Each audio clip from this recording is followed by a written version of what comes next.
Je pense que cette autorisation formulée par les autorités françaises donc pour permettre au camp Laurent Gbagbo de manifester, oui, n'est pas accompagnée des éléments de sécurité nécessaires comme il se doit dans tout le monde entier. Pourquoi? Voilà.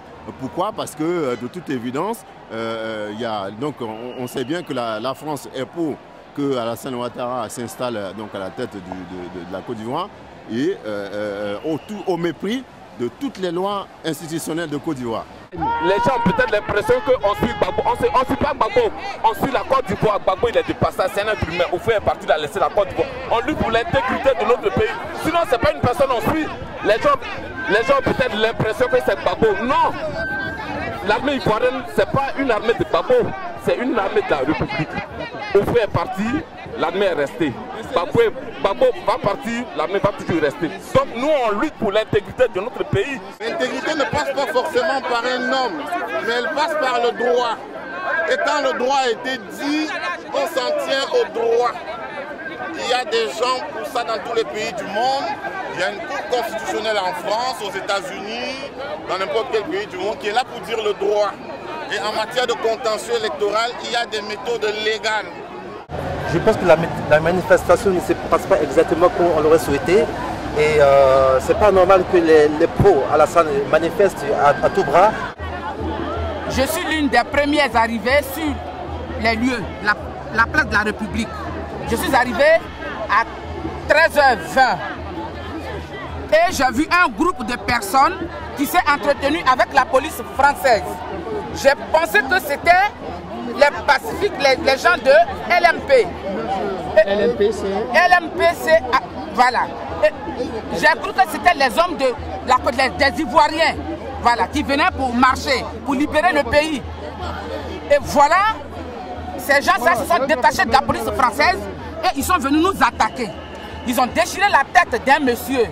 Moi, je lance un appel aux Ivoiriens qui sont à Côte d'Ivoire de rester soudés derrière Gbagbo. Parce que si nous, aujourd'hui, étant en France, dans le pays de Sarkozy, si nous n'avons pas peur, si nous affrontons la police et Sarkozy, ce n'est pas eux qui vont rester dispersés. Qu'ils s'immobilisent, qu'ils restent derrière le président. On est avec eux, on meurt avec lui. La France, au revoir.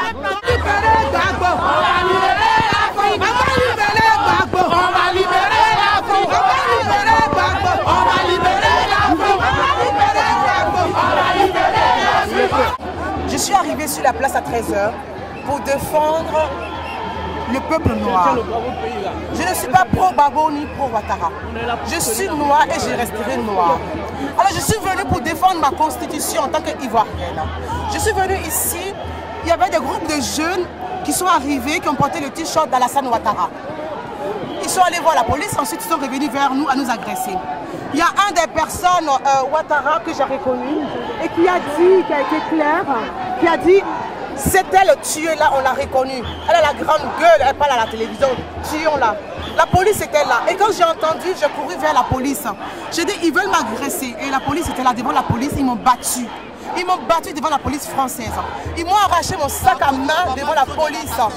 J'ai couru, je me suis levée, j'ai couru entrer dans un café pour me réfugier dans le café. Et c'est la même police française qui m'a ramené mon sac à main vide. Ils m'ont pris tout ce qu'il y avait dans mon sac à main. Quand on se met devant un conseil européen et on donne 3 jours à un chef d'État d'un pays souverain, on se comporte comme un animal.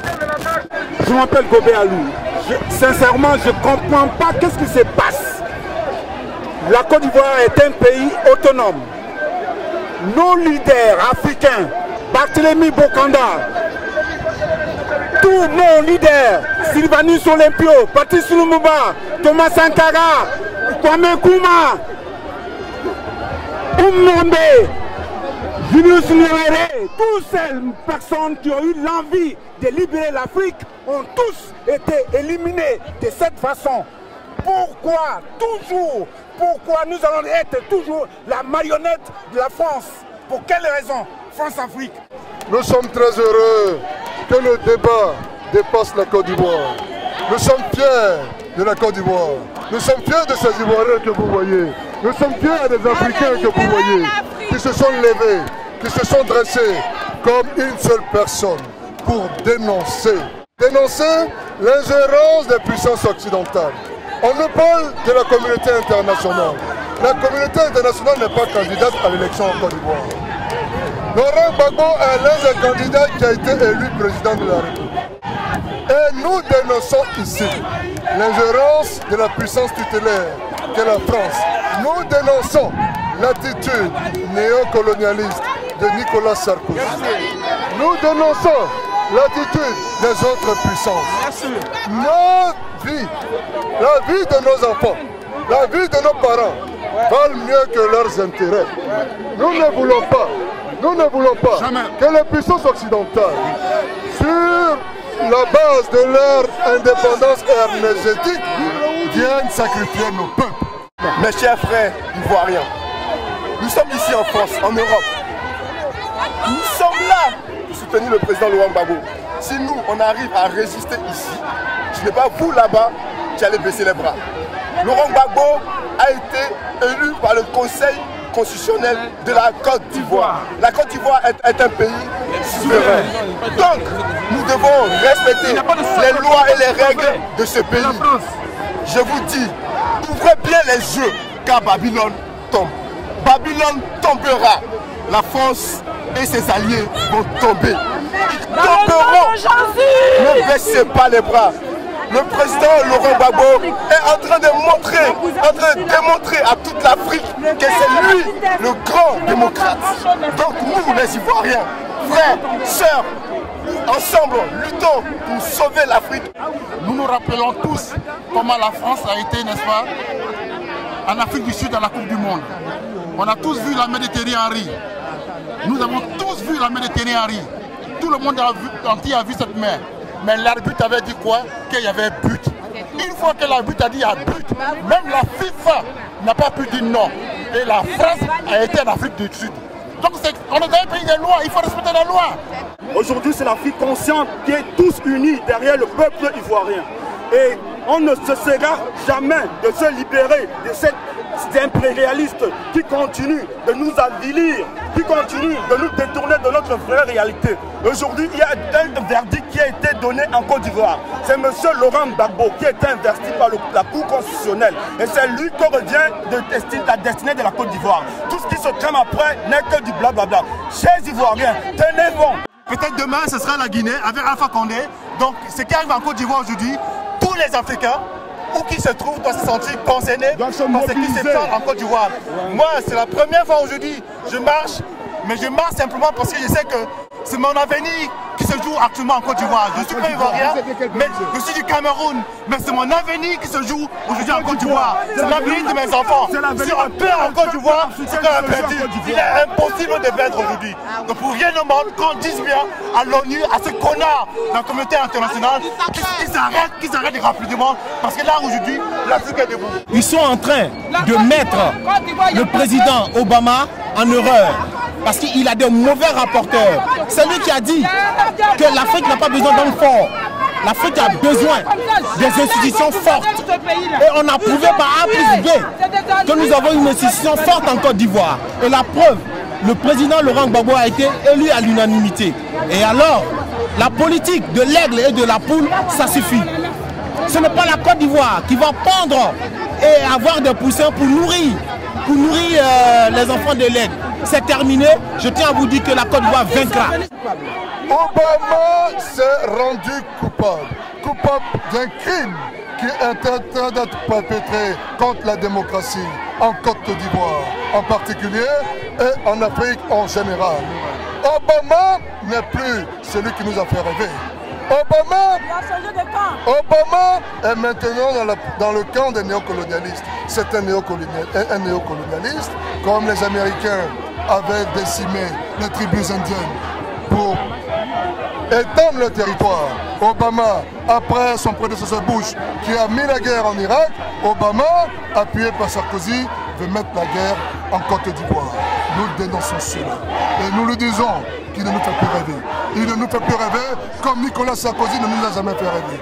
Ce que j'ai à dire aujourd'hui, et surtout, tout en commençant par le président Obama et sa femme Michelle, ce message est pour sa femme Michelle. Que M. Obama regarde l'histoire du peuple noir avant de prendre une décision quelconque dans la crise ivoirienne. Depuis la nuit des temps, la France ne fait que flinguer, tuer nos dirigeants sans détour et ne fait que ça. Je m'adresse au président de la République française. Quel courant nous, mais en 2012, il ne remet pas une seule voix d'un Africain qui voudra pour lui. On va lui montrer ce que nous voulons. Parce qu'il y a trop, c'est trop, on en a marre. Il se trouve que dans le documentaire qui est passé sur France 2, concernant la France-Afrique, on annonce la victoire de Alassane Ouattara. Or, un documentaire relate les faits passés. Donc il y a quelque chose qui n'est pas normal. Ou on a prédit la victoire d'Alassane Ouattara et on fait tout pour que ça se confirme. Ou bien c'est un montage. Je disais, si notre président meurt en Côte d'Ivoire, va mourir la France. Voilà. C'est-à-dire qu'on va devenir comme là, on va mettre la bombe sur nous, on va s'exploser ici. Vive la Côte d'Ivoire. Aujourd'hui, je demande au peuple noir, le combat que nous menons, ce n'est pas le combat de Laurent Gbagbo, c'est le combat de toute l'Afrique entière. Le combat de la Côte d'Ivoire, c'est la libération totale de toute l'Afrique entière. Aujourd'hui, de voir des êtres humains, des noirs contre des noirs, au profit de l'Occident, c'est malheureux que chaque année en Afrique, sur notre continent, que pendant les fêtes de fin d'année, que nous pleurons nos morts, que nous essuyons le sang de nos enfants, alors que les Occidentaux embrassent leurs enfants, leur donnent des cadeaux de Noël. Avec tout le combat qu'on a mené auprès de la France pour être libre, la France aujourd'hui se permet, pour nous remercier, avec des coups d'État, avec de la violence, avec des crimes. C'est un crime contre l'être noir. Et aujourd'hui, nous sommes prêts à porter plainte, à poursuivre la France pour crimes de guerre en Afrique, pour crimes de violence, pour crimes de tout bord, pour mépris.